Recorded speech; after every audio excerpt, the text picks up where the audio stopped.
राजू वाघमारे जी, mimicry की आखिर जरूरत क्या थी? इतना अहम मुद्दा, इतना गंभीर मुद्दा आपके पास था जिस पर आप गहन चर्चा, सवाल आप उठा ही रहे थे, लेकिन मिमिक्री करके क्यों इस मुद्दे को और बढ़ाना चाहा? खुद आपने अपने पैर पर ही कुल्हाड़ी मारी ना। सबसे पहली बात यह है पूजा जी कि किस मुद्दों की गंभीरता को लेना चाहिए देश के लिए। ये अगर सत्ता पक्ष में बैठे हुए नेताओं को, उनके प्रवक्ताओं को, उनके कार्यकर्ताओं को समझ में नहीं आता है तो ये बहुत ही खेदजनक बात है। मुद्दा क्या था विपक्ष का कि गृह मंत्री ने संसद के अंदर बयान देना चाहिए। रक्षा मंत्री देश की बाहर की सुरक्षा का जिम्मेदार रहता है, गृह मंत्री देश की अंदर की सुरक्षा का जिम्मेदार रहता है। तो विपक्ष ने मांग की भाई अंदर की सुरक्षा है, अमित शाह जी को बोलिए बयान देने के लिए। इसमें एक भी बात गलत है क्या? देश की जनता जानती है कि जिसका कर्तव्य है उसी को बात करनी चाहिए।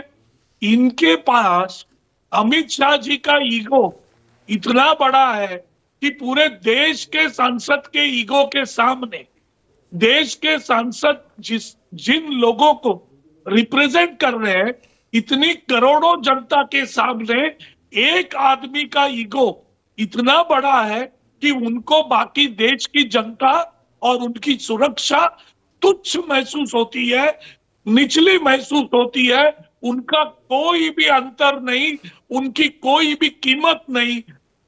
ऐसा अगर भाजपा खुद को समझती है और उसी के लिए इन्होंने निलंबित कर दिया। पूजा जी, मैं एक आपको पूरे नंबर्स देता हूं।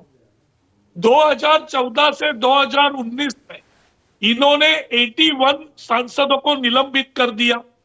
2019 से 2023 तक इन्होंने पूरा मिलके 191 सांसदों को इन्होंने निलंबित कर दिया। तो टोटल 10 साल के अंदर 272 सांसदों को इन्होंने निलंबित कर दिया भाजपा। तो लोकतंत्र के ऊपर इनका विश्वास कितना गाढ़ा है ये समझना चाहिए।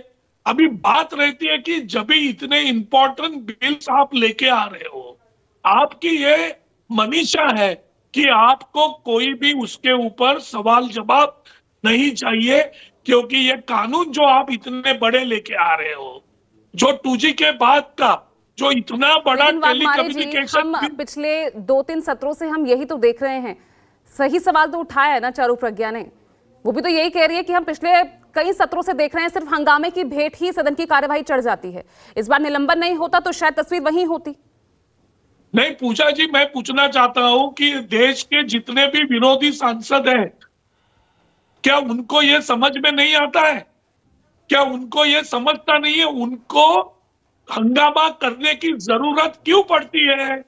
अगर आप बताइए कि जब भी सांसदों ने कहा कि होम मिनिस्टर का बयान होना चाहिए, तो अगर वो बयान सत्ताधारी पक्ष बोलता था कि हाँ ठीक है अमित शाह जी बयान देंगे, तो इसमें बुरा क्या था?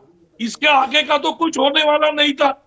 अभी धनखड़ जी की मिमिक्री को इन्होंने जाट से जोड़ा, किसानों से जोड़ा, तो फिर किसानों का जब भी उधर सत्याग्रह चालू था तभी देश के किसानों का अपमान मोदी जी ने किया नहीं?